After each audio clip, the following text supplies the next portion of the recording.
Praise the lord. యేసుక్రీస్తు వారి పరిశుద్ధమైన నామంలో మీ అందరికి వందనాలు, శుభాలు తెలియపరుస్తూ ఉన్నానండి.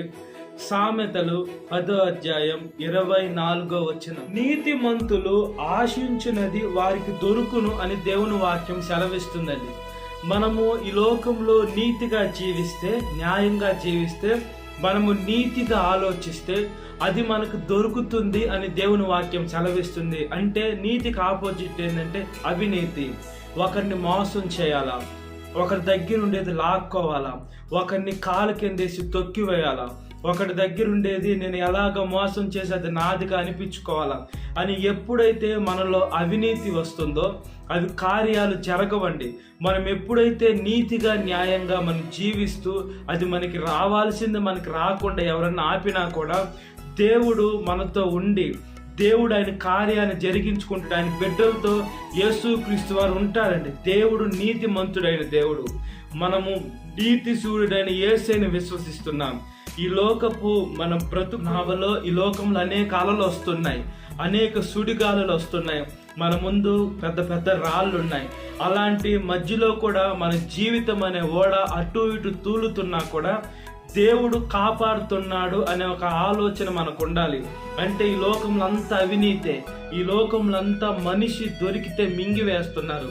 మనిషి దొరికితే ఈ లోకంలో ఏదో ఒకటి పెట్టి అతన్ని తీసివేయాలి, అంటే మంచి వాళ్ళని ఎక్కి రానికుండా తీసివేయాలని ఈ లోకం నుండి సాతాన్, అంటే ఈ లోకము ఎవరి హ్యాండ్ ఓవర్లో ఉందంటే సాతాను హ్యాండ్ ఓవర్లో ఉందండి. మనం ఎలా ఆలోచించుకోవాలంటే యేసుక్రీస్తు వారిని శోధించేటప్పుడు నువ్వు నాకు మొక్కు, ఈ లోక మహిమను నీకు ఇస్తాను అని సాతాను యేసుని శోధించిందంటే ఈ లోకము మహిమలు ఎవరి దగ్గర ఉన్నాయి? సాతాను దగ్గర ఉన్నాయి. అంటే ఈ లోకంలో గొప్ప గొప్ప అధికారులు అందరూ సాతాను బిడ్డలే, సాతాను వెంబడించేటువంటి వారే, విగ్రహారాధన చేసేటువంటి వారు, క్రైస్తవులను ఇబ్బంది పెట్టేటువంటి వారు, దుష్టులు, అవినీతిగా జీవించేటువంటి వారు, తప్పుడు మార్గంలో నడిచేటువంటి వారేనండి ఈ లోకంలో ఉన్నటువంటి నాయకులు. అయినా కూడా మనము నీతిమంతుడైన దేవుని విశ్వసిస్తున్నాం. మన ఫోకస్ అంతా దేవుడి పైన ఉండాలి, మనుషుల పైన కాదు. ఎప్పుడైతే దేవుడి పైన ఉంటుందో మనకు అన్యాయం ఈ లోకంలో జరిగినా లేదా మన ప్రాణాలు తీసివేసినా కూడా మనం పరలోకంలో దక్కించుకుంటాం. ఈ లోకంలో ప్రాణాన్ని కాపాడుకుంటే మన పరలోకంలో ప్రాణాన్ని కోల్పోతాం. మనం ఈ లోకంలో ప్రాణాలను కోల్పోతే పరలోకంలో దక్కించుకుంటాం. కాబట్టి మనం ఈ లోకంలో నీతిగా బ్రతకాలి, న్యాయంగా బ్రతకాలి. మనతో ఉండేది యేసుక్రీస్తు వారు. ఆయనకి ఏ పాపము లేదండి. ఆయనలో పరిశుద్ధుడైన దేవుడు. ఆయన ఈ లోకానికి వచ్చింది మొదలుకొని చనిపోయేంత వరకు ఆయన ఏ పాపం లేకుండా తల్లి కన్నది కూడా పరిశుద్ధంగానే కన్నది. అంటే అంత పరిశుద్ధుడైన దేవుడు ఆయన రక్తాన్ని మన కోసం చిందించి ఆయన గొర్రె పిల్ల వల్లే వచ్చారండి. ఆయన నీతిగా న్యాయంగా జీవించినా కూడా ఆయన మీద అనేక నిందలేశారు, అనేక అబండాలు వేశారు, అనేక రోమన్స్ని సృష్టించారు. ఇంత సృష్టించి దేవుడిని సిలువెక్కించినా కూడా దేవుడు తండ్రి వీరేం చేయుచున్నో వీరు ఎరుగురు గనుక వీరిని క్షమించండి అంటే అంత ప్రేమ ఎలా వచ్చింది? మనల్ని ఒక మనిషి ఎవరైనా తిట్టినా లేదా మనల్ని ఎవరైనా దూషించినా, ఒక దెబ్బ కొట్టినా మనము వాళ్ళకి క్షమించే మనసు మనకు వస్తుందని చూసినప్పుడు మనకి కోపము, బీపీ హై అయిపోతుందండి. అంటే అంత కోపం వస్తుంది. దేవుడు ఎంత ప్రేమగా ఉన్నాడు, దేవుడు తన్ను తాను ఎంతగా తగ్గించుకున్నాడు. ఆయనలో ఏ పాపం లేదు. ఆయన ఏలు చూపించేదానికి ఏ పాపం లేకున్నా కూడా ఆయన సిలువ ఎక్కించారు. దేవుణ్ణి సిలువ మాను మీద ఆ 3 గంటల సమయంలో మనకి మామూలుగా ఎండకి నిలబడితేనే మన కళ్ళు తిరుగుతాయి. అలాంటిది బట్టలన్నీ తీసివేసి అంత గొప్ప గాయాలతో దేవుడు చేతులకి మేకులు, కాళ్ళకు మేకులు కొట్టించి ఆ సిలువలో నీతిమంతుడైన దేవుణ్ణి ఏలాడేస్తుంటే దేవుడికి ఎంత నొప్పి కలుగుతుంది. అంటే మన ప్రతి ఒక్క బాధలు మన కోసం దేవుడు ప్రాణాన్ని కూడా లెక్క చేయలా, ఆయన సింహాసనాన్ని కూడా లెక్క చేయలా. దేవుడు ప్రేమను, అగాప్య ప్రేమని దేవుని వాక్యం సెలవిస్తుంది. అగాప్య ప్రేమ అంటే దేవుడు ప్రేమ లోతు ఎంత ఉంటుంది, పొడుగు వెడల్పు మనకు తెలియదండి. అంత గొప్ప ప్రేమ యేసుక్రీస్తు వారు. కాబట్టి మనము నీతిమంతులుగా జీవిస్తే మనం ఏం ఆశపడతామో దొరుకుతుందని వాక్యం సెలవిస్తుంది. మనం ఏం ఆశపడుతున్నాం? దేవుడి చిత్తానికి మనం వదిలేయాలండి. మన చిత్తము మనం అనుకుంటే మనము కొన్నిసార్లు ఒకటి అనుకుంటాం, అది దేవుడికి ఇష్టం లేదు. అయినా కూడా మనం పదే ప్రార్థన చేసి పదే ఉపవాసాలు ఉండే దేవుడు నీ కర్మ అని దేవుడు మనకి ఇస్తాడండి. అప్పుడు అది మనకు దొరికినా కూడా అది దాంతో మనకు సంతోషం ఉండదు. అది ఉంటే మనకు కీడని దేవుడికి తెలుసు. ఎందుకు తెలుసు అంటే దేవుడికి వర్తమాన భూత భవిష్యత్ కాలములలో దేవుడి చేతుల్లో ఉన్నాయి కాబట్టి దేవుడికి అంతా తెలుసు. అది ఇస్తే మనకి అపాయం కలుగుతుందని కూడా దేవుడికి తెలుసు. అయినా కూడా మనం పదే పదే అడుగుతున్నాం కాబట్టి దేవుడు అది మనకి ఇచ్చినా అది దాంతో మనం ఇబ్బందులు పడాలి. కాబట్టి మనం ప్రార్థన చేసేటప్పుడు అయ్యా నా ఆలోచన కాదు, నా చిత్తం కాదు, మీ చిత్తాన్ని నా పట్ల నెరవేర్చండి. అదేవిధంగా నా ఆశ కాదయ్యా, మీరు నా పట్ల ఏం ఆశ కలిగి ఉన్నారు అది నెరవేర్చండి అని మనం ప్రార్థన చేయాలి. ఉపవాసాలు ఉండాలి, దేవుడు పాదాలు పట్టుకోవాలి, దేవుడు స్వరం వెళ్ళాలండి. మనం ఈ లోకంలో చెత్త మన చెవులలో మన ముసలమ్మ ముచ్చట్లు, సినిమా పాటలు, ఈ లోకంలో వాళ్ళ మీద వీళ్ళ మీద లేనిపోని ఫోన్లు, ఈ లోకంలో లవర్లతో కావచ్చు వాళ్ళతో వీళ్ళతో మాట్లాడి ప్రయోజనం ఉండదు. కానీ మనం దేవుడితో మాట్లాడే దేవుడి స్వరాన్ని మనం శ్రద్ధగా ఆలోకించాలి.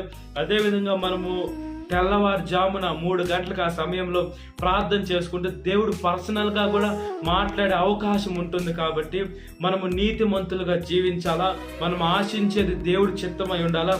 అది మనకు అప్పుడు వస్తే మంచిదండి. దేవుడి చిత్తం లేకుండా మనం ఆశపడేది మనకు దొరికినా కూడా అది ప్రయోజనం ఉండదు. మనం దేవుని బిడ్డలం, ఆయన పాలించే ప్రజలం, ఆయన మేపే గొర్రెలం. కాబట్టి ఆయన ఆత్మను కలిగి ఉండాలా, ఆయన పరిశుద్ధమైన శక్తిని కలిగి ఉండాలా, మన చూపు పరిశుద్ధంగా ఉండాలా, మన నడక పరిశుద్ధంగా ఉండాలా, మన ఆలోచన తీరు పరిశుద్ధంగా ఉండాలా. ఎప్పుడైతే ఇవన్నీ పరిశుద్ధంగా ఉంటాయో అప్పుడు మనం ఎప్పుడైతే నీతిగా జీవించాలని ఆలోచన మనకు వస్తుందో అప్పుడు దేవుడు ప్రతి ఒక్కటి మనం ఆశపడేది దేవుడి చిత్తానుసారమైనది ఆశపడతాం, దేవుడు ఇస్తాడు. ఈ లోకంలో మనకి ఆస్తుల కోసం ఇళ్ళ కోసము కాదండి దేవుణ్ణి నమ్ముకున్నది. మనము దేవుణ్ణి ఎందుకు నమ్ముకున్నామంటే పరలోక రాజ్యం కోసం. మనం పరలోకానికి వెళ్ళాలి. మనం ఈ లోకంలో మనం ఉండేదానికి కాదు, మనల్ని దేవుడి లోకానికి పంపించింది. మన యాత్రికులం, మనం పరదేశులం, మనం పరలోకానికి వెళ్ళాలి. మన పట్టణం పరలోకం, మన కన్న తండ్రి దగ్గరికి వెళ్ళాలి. కాబట్టి మనం దేవుని బిడలుగా నీతిమంతులుగా జీవిస్తే ప్రతి ఒక్కటి దేవుడి సేవలో మనం ముందుకు కొనసాగునట్లుగా ప్రార్థన. మహాపరిశుద్ధాత్మ దేవ, మా ప్రియ పరలోకమందున తండ్రి, అయ్యా నీతిమంతులుగా మేము జీవించేదానికి సహాయం దయచేయమని అడుగుచున్నామయ్యా. ఈ లోకంలో అవినీతి ఉందయ్యా, ఈ లోకంలో పాపం ఉందయ్యా, ఈ లోకంలో సాతాను పట్టిన మనుషులు ఉన్నారు ప్రభువా. అయ్యా మా ప్రార్థన దయతో ఆలకించండి నాయన, మాకు మంచి బుద్ధిని దయచేయండి నాయన, వివేకాన్ని దయచేయండి అయ్యా, లోక జ్ఞానము దయచేయండి ప్రభువా. పరిశుద్ధుడా, సత్యదేవుడా, నిత్యదేవుడా, యూదా గోత్రపు సింహమా ప్రార్థన చేస్తున్నాం. ధవల వన్నుడా, రత్నవనుడా, ప్రకాశమానమైన వేకు చుక్క, జల్దారు వృక్షము వంటి వాడ, పరిశుద్ధ పట్టణంలో ఉన్న దేవా మీకు స్తోత్రం చెల్లిస్తున్నాను. మా ప్రార్థన దయతో ఆలకించండి. ప్రతి ఒక్క యవనస్తురాలను కాపాడండి. యవన వయసులో కాడి మోయిట నరునికి మేలు అది మోపినవాడు యెహోవా అని దేవుని వాక్యం సెలవిస్తుంది. మీ కాడి మోసేదానికి సహాయం దయచేయండి. చనిపోయిన వారి గురించి అయితే ప్రార్థన చేయటం లేదు, కానీ దేవా వాళ్ళ బంధువర్గాలు, వాళ్ళ రక్త సంబంధికులు, వాళ్ళ శ్రేయోభిలాషులు, వాళ్ళ కొలిక్ సంగతి ప్రార్థన చేస్తాను. చనిపోయిన ప్రాణాన్ని ఎలాగో రారు కాబట్టి గాయం కట్టమని అడుగుచుని, గాయం రేపేది మీరే, గాయం కట్టేది మీరే, సహాయం దయచేయండి.